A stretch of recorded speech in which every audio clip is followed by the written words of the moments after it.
Senator Edward Kennedy, 76-year-old Senator Edward Kennedy, who was hospitalized after a seizure or perhaps two seizures on Saturday, has been tested, and the doctors at Mass General in Boston have determined that he is suffering from a brain tumor, which was most likely the cause of that seizure. I'd like to bring in Bob Bazell, our senior science correspondent. Bob, can you help us understand what the prognosis would be and what we need to learn about what type of tumor? We're told it's in the left parietal lobe. Help us understand how that would affect his functions. Well, it depends on what kind of tumor it is. Obviously, if he's been joking and talking, it's not affecting his function yet. It appears to be what set off his seizure. But at this time, until we know what kind of cancer it is, well, there are several kinds of brain cancer, we won't know what the prognosis is. So I don't want to speculate further.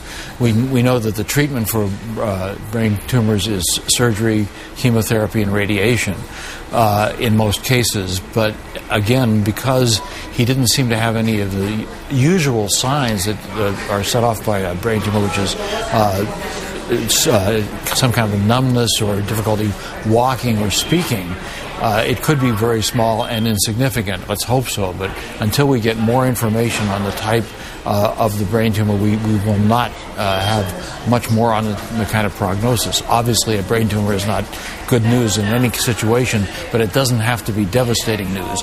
We just have to wait until we hear more from the doctors about specifically what's going on here. Now, Bob, you're sharing with us information, and now I have the statement from the doctors, so let's share that with our viewers. Oh, please. Over the course of the last several days, this comes from Dr. Lee Schwam, Vice Chairman, Department of Neurology at Mass General, and Dr. Larry Ronan, the primary care physician for the Kennedys at Mass General. Over the course of the last several days, says the statement, we've done a series of tests on Senator Kennedy to determine the cause of his seizure. He has had no further seizures, remains in good overall condition, and is up and walking around the hospital, as Bob, you've just pointed out.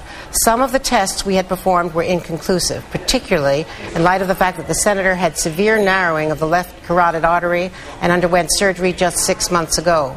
However, says this statement from the doctors, preliminary results from a biopsy of the brain identified the cause of the seizure as a malignant glioma in the left parietal lobe. The usual course of treatment includes combinations of various forms of radiation and chemotherapy. Decisions regarding the best course of treatment for Senator Kennedy will be determined after further testing and analysis. Senator Kennedy, say the doctors, will remain at Mass General Hospital for the next couple of days. According to routine protocol, he remains in good spirits and full of energy, which is not surprising to those of us who know him. Bob, I know we don't know the size of the tumor, but the fact that he is walking and talking has to be good news. That is good news, Andrew, but there was one bit of bad news in there. Before I told you we didn't know what kind of tumor it was. They said it was a glioma. That means a tumor of the glial cells, and those are the worst and most common kinds of brain tumors in terms of the outlook. We do know that people survive for years on these kind of with these kind of brain tumors, but I was hoping to hear that it wasn't a glioma. We did hear that it's a glioma, and that is not a good kind of cancer to have. There are treatments for it. There are, as I mentioned before, there's radiation, surgery, and chemotherapy. There's also some experimental vaccines that are in trials now that have shown some very promising results in terms of keeping the tumor from coming back once there is a surgery. But he will have to undergo treatment for this because a glioma left untreated will spread very quickly and become life-threatening. So this is a serious diagnosis and something we're going to have to be watching very carefully in the next few days and weeks to see what kind of treatment they put up for him. Bob, would they try to do chemotherapy or radiation and reduce the size of the tumor before deciding whether it could be removed surgically? How do they determine whether surgery is an option? Well, that would certainly be one option. That's called neoadjuvant chemotherapy, and that can be done depending on where it is.